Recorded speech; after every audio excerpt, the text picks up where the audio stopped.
Bom, só para concluir brevemente aquela questão, eu vou aqui apresentar para vocês, rapidamente, né, dar até uma dica de leitura, sobre uma referência, né, que aborda coisas desse campo, que é o Ervin Laszlo, né?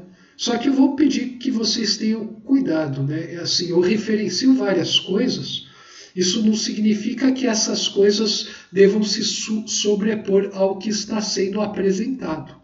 Essas coisas se enquadram de forma harmônica nessa grande hierarquia sendo desfraldada por sua voz através desse pobre, né, e inerme caudal humano aqui, para vocês, né, para o resto do mundo. Na verdade, foi através de um balde, né? Através de mim também, né? Bom, isso é outra história. Mas assim, eu estou repassando para vocês uma coisa, mas essa coisa está enquadrada numa ordem maior e ela, a partir de um ponto, ela se equivoca. Então, essas referências, muitas das quais eu coloco, vocês devem tomar esse cuidado, né? Senão vocês vão correr risco de fazer salada. Então, uma coisa que o Ervin Laszlo falou, mas sem ter uma plena consciência do que realmente isso é essa ideia do metaverso. Olha só o que ele falou. Ele não conhece nada da obra de Pietro Baldi, né? Ele não tem essa visão monística. Mas olha só o que ele fala. Neste livro aqui, o universo é o metaverso, é o verdadeiro universo único que a gente brotou. A mãe do nosso universo e talvez de uma miríade de outros universos. Isso é muito louco, né? Como diria, né, alguns sujeitos por aí, né? Isso é interessantíssimo. O sujeito está começando a perceber uma coisa que foi revelada há 90 anos atrás de forma muito mais profunda, né, e ampla. Está começando a perceber. Está começando a caminhar na direção correta. Né? Ainda cometendo vários equívocos, mas já começou a se descolar dessa visão pobre que os caras que são valorizados hoje em dia, né, divulgam por aí. Olha só que interessante. E daí, se a gente for ver um pouco mais a fundo, né, também, olha só. Isso eu busquei no próprio livro dele. Ele fala o seguinte: apesar dos desacordos técnicos entre diferentes cenários cosmológicos, a maioria dos cosmólogos concorda com a ideia segundo a qual vivemos num multiverso ciclicamente criativo destrutivo, e não num universo constituído por um único ciclo. Então, quando Ervin Laszlo está falando de multiverso, ele parece não estar se referindo a essa ideia de 10 elevado a 500 universos bolhas, todos eles de espaço-tempo, com constantes físicas diferentes uns dos outros. Ele já tem uma concepção equivocada, né, que não condiz com a realidade, mas um pouco mais já evoluída do que seja isso aí. Olha só o que ele fala mais à frente.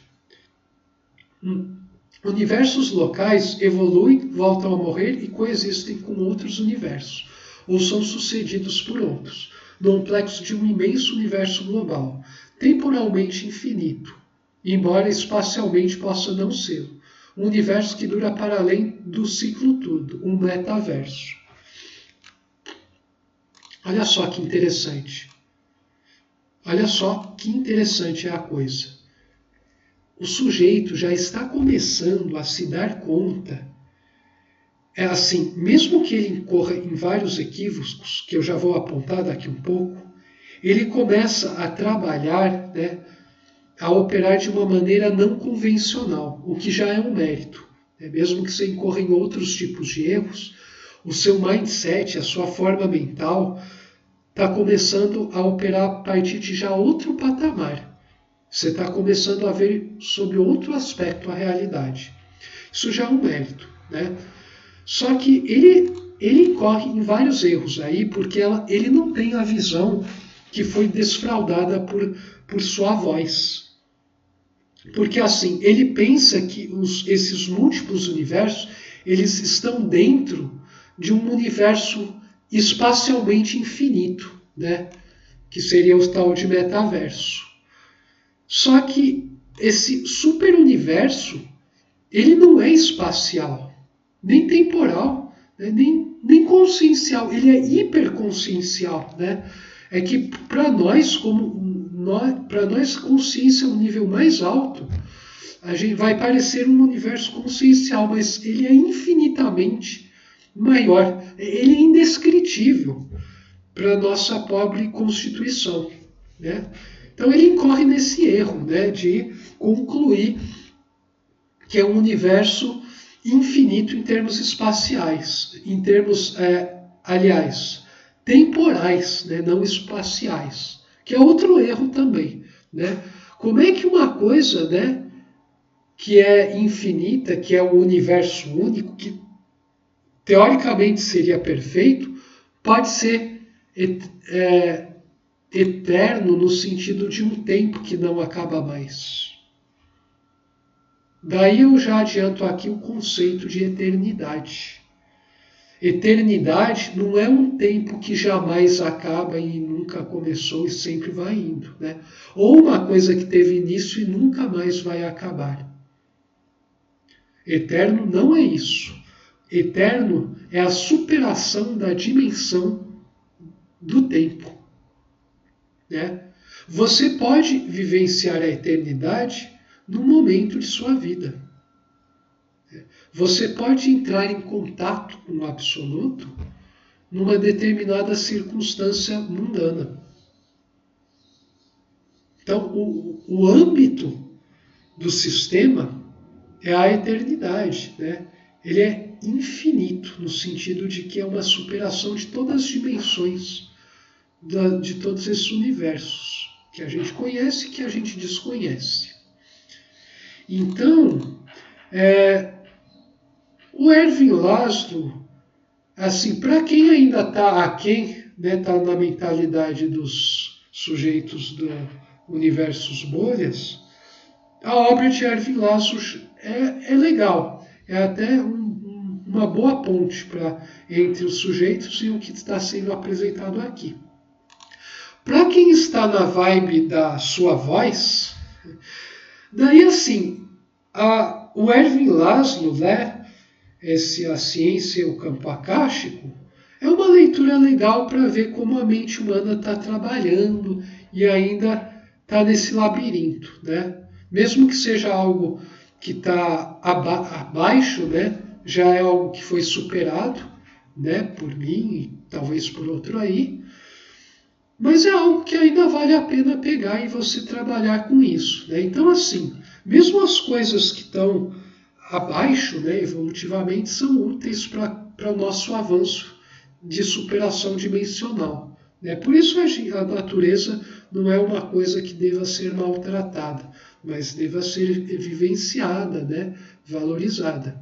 Isso é muito profundo, né? Essas coisas que eu falo são tão profundas que a gente precisa de uma vida inteira para começar a trabalhar com isso.